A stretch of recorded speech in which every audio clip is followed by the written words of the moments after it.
Okay, so we are now at our last problem. This is example problem number 5. So we have here a sawmill makes two products for log home kits. Fir logs and spruce logs, which can be sold at profits of $4 and $5. So medyo may clue tayo dyan. Okay. Medyo highlight natin itong fir logs at saka spruce logs na ang presyo ay $4 at $5 respectively. Spruce logs require, lagyan natin na ibang color ang ilagay natin. Require 2 units of processing time on the bark peeler. Bark peeler pa tayo. And 6 units of processing time for slab saw. Okay? So, for logs require 3 units of time on the pillar and 5 units on the slab saw. Each then requires ulit 2 units of time on the planer because of maintenance requirements and labor restrictions. The barker peeler is available 10 hours per day. Slab saw at a limit. Okay? Tapos, the slab saw is 12 hours per day. The planner and planer, 14 hours per day. Bark and sawdust are byproducts of these operations. All the bark can be put through a chipper and sold in unlimited quantities to a nearby horticulture supplier. Dried fir sawdust can be directed to a similar market at a net profit. Nakita ulit. Okay. At a net profit of 0.38. This is for sawdust per processed log. So, limited amounts of spruce sawdust can be made into marketable pressed wood products, but the rest must be destroyed. For each spruce log produced, enough sawdust, 5 pounds, is generated to make 5 pounds. Okay. Generated to make 3 pressed wood products, which after manufacturing can be sold at a unit of profit of $0.22. Okay. So, however, the market can absorb only 60 of the limit ulit. However, the market can only absorb 60 pressed wood of products per day. Okay, so 60. And the remaining spruce sawdust must be destroyed at a cost of 0.15. Okay, so the sawmill wishes to make the largest profit considering the cost and destroying the unusable sawdust. Okay, so let's try to analyze first. So, let's try to identify kung ano ang ating decision variables. Okay? So, sabi daw, ang gusto niya, largest profit. Okay, largest profit. Eh, kikita siya sa fir logs and spruce logs. Okay, so therefore, yan yung decision variables natin. Oops, bakit kulay red? Decision variables. So, ano, sabihin natin x1 is equal to number of fir logs. X2 is equal to number of spruce logs. Okay. So, recheck pa natin. Kasi sabi niya, largest possible profit considering the cost of destroying unusable sawdust. Okay. So, kailangan natin isama yung cost ng sawdust. Okay. So, meron siyang dalawa dito eh. Ayan, ito. Dried fir sawdust, net profit of 0.38. Okay. Tapos,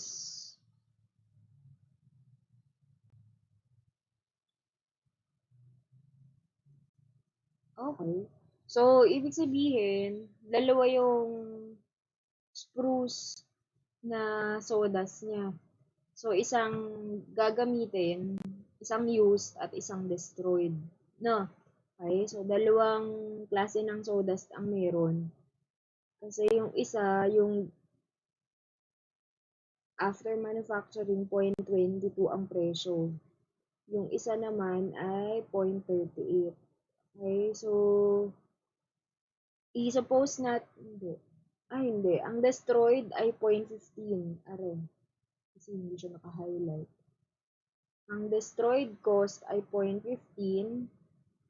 Okay? Tapos, ang sawdust na 5 pounds ay 0.22. Okay? So, therefore, dalawang klaseng sawdust ang meron tayo. So, lagay natin si X3, number of pounds ng spruce sawdust na used. Okay, X4, number of pounds ng spruce sawdust na destroyed. So, checking kung nagagamit si Furlogs. Wala namang sinabi tungkol kay ito, dried fur sawdust. Okay? Pero, pwede naman natin siyang i-credit papunta doon sa X1 kasi Furlogs naman siya. Hindi naman siya sinabing may used pa. Example, parang si Spruce. Okay? So, yan lang ang ating decision variables. So, let's try to create our objective function. So, objective function, so, we have, ano ang ating objective function? Largest possible profit. So, therefore, that would be, simulan natin sa max profit na. Kasi profit naman ang usapan. Max profit is equal to, okay? So, simulan natin dun sa X1. Ano ang cost ng X1? Ang cost ng X1 ay $4. So, 4x1 plus x2. Anong cost ng x2? $5. 5x2. Okay? Or kahit wala namang dollars, okay lang naman. Pero, huwag na natin lagay. Baka ma-receive kayo. Ayan. So, sunod, x3. x3, medyo doubtful ako kung x3 to. Pasok ko muna tong dried fur sawdust ha. Can be directed na agad. At net profit of 0.38 processed log per processed log. Okay, so pasok ko lang yan. Yung 0.38 na yan, bago tayo pumunta dun sa isa. Plus 0.38, 0.38 x1 also. Plus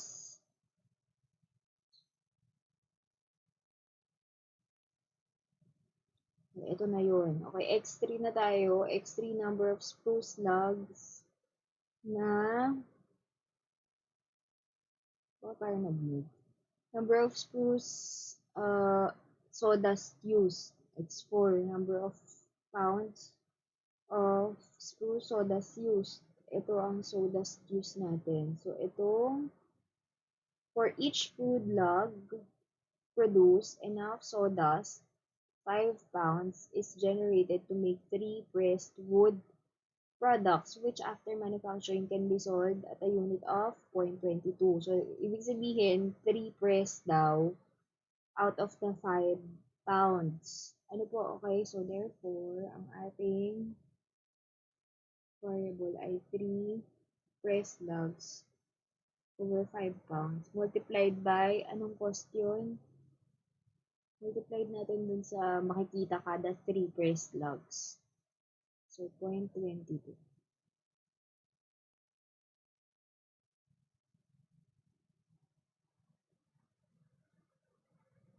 X3. Okay, punta tayo sa X4. X4 naman, however, the market can absorb only 60 pressed wood products per day and the remaining spruce sawdust must be destroyed at a cost of 0.15 per pound. So, hindi pala siya plus, siya ay minus dahil cost yun. So, sabi daw, highlight ko lang mga kapatid, ang sabi niya, ito daw ay cost. Itong 0.15 destroyed at a cost of 0.15. And we all know na pag cost, ilele siya sa profit o ilele siya sa net profit. Okay, so less 0.15 x4.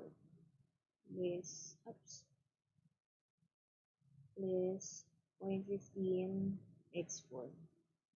Okay, so I guess we're done with our mahabang um, objective function. So we can also simplify this by combining like terms 4 plus 0.38 para mas simple. X1.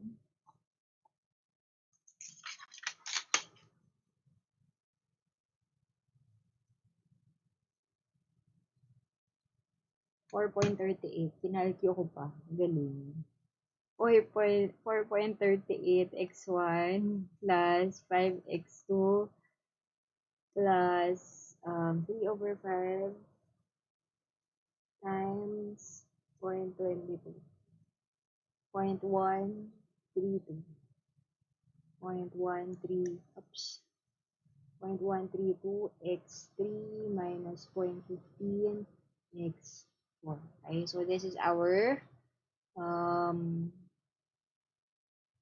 simplified objective function. Okay, next, excuse me. Next, let's identify the constraints. So, medyo madami yun. Okay. So, una, check natin yung spruce logs, respectively. Spruce logs require 2 units processing time on bark peeler and 6 units processing time on slab. So, okay, so identify natin yan. Pwede tayong gumawa ng table dito para mas madali nating maintindihan. Ano? Okay? So, halimbawa ay fir. Fir logs. Tapos ito ay spruce. Spruce. So, may sinasabi siya na require 2 units of processing time for bark peeler.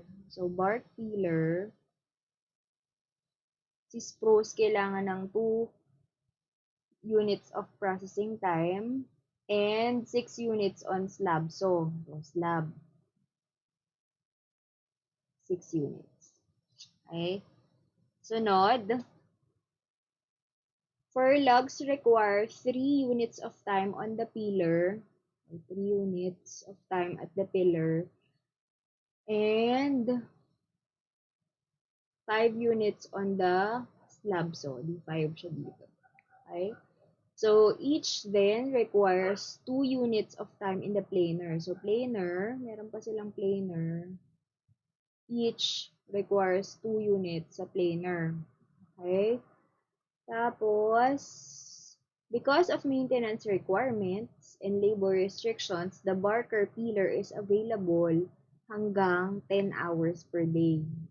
10 hours per day. Availability. 10 hours per day si planer. Ay, hindi pala si planer yun. Si, ano pala siya? Sa planer pa siya nilagay. Okay. Sabi daw yung 10 na yan ay available si kay Barker Peeler. So, ito pala yun. 10. Tapos, the slab saw, 12 hours per day. 12. And the planer, 14 hours per day. Okay? Bark, bark and sawdust are byproducts of these operations. All the bark can be pushed through a chipper and sold on a limited blah blah nearby. Okay? Mga related yan sa objective. So, skip yon. Limited resources, limited amounts of spruce sawdust can be made marketable pressed wood, but the rest could be destroyed. For each spruce log produced, enough sawdust, blah blah blah. However, yan, however na yan. However, the market can absorb only 60. Okay? Only 60 of the pressed wood products per day and the remaining spruce must be destroyed. Okay? So, ibig sabihin, so, pasok muna natin to ha. Pasok muna pala yon bago ko ilagay yung 60 na yan. Okay, so lagay na natin yan. So, 3, subject 2.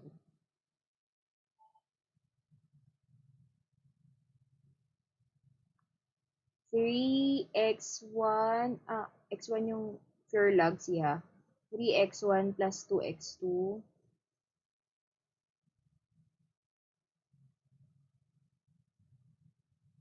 less than or equal to 10, tapos 5, 6, 12. That's 5x1, 6x2, 12, 2 to 14 for the plane. 2x1 plus 2x2 less than or equal to 40. Okay, so we're done dun sa taas. Itakal naman natin tong nasa baba. So, itong sinasabi niyang 60. Okay? However, the market can absorb only 60 of the pressed wood products per day. Okay, 60 of the pressed food products per day. So, ibig sabihin, yung 3 out of 5 pala kanina hanggang 60 lang. So, lagay natin siya. Okay, ang pressed ay x3. x3. x3. So, therefore, dapat malimitahan natin na hanggang 60 lang. So, that would be 3 out of 5 x3 less than or equal to 60. Okay? So, let's recheck. Baka may nakalimutan tayo na values bago natin ipasok si non-negativity constraints. Let's recheck kung meron tayong nakalimutan. Basahin uli natin siya. So, makes 2 products for logs and spruce logs. Spruce logs require 2 units of processing done by pillar. For logs require 2 units of time.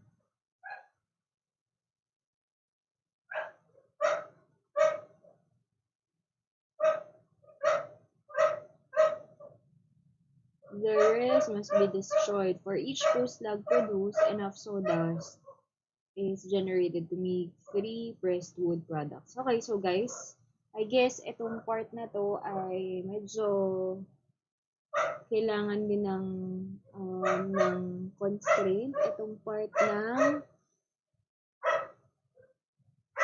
sawdust na galing sa spruce. Okay? Na ang magiging end product ay si X4 at saka si X3. Okay, which is spruce sila na galing kay X2. No. So, kailangan natin gawan yun ng constraint para ma-represent siya sa inyong system. So, sabi daw 5 pounds ng for each spruce log produced, each sawdust 5 pounds. So, therefore, 5 pounds ng X2 ang pinanggalingan ng X3 at saka X4. Okay? So, wag po magtaka kung minsan talaga may equal. Wag matakot masyado. Okay? Minsan po talaga merong equal sa inyong constraints. So, let's double check kung meron pang naiwan. Double check ulit. 60. Okay na tayo doon. Okay, so I guess Okay na ako. Ang kulang ko na lang ay non-negativity constraint.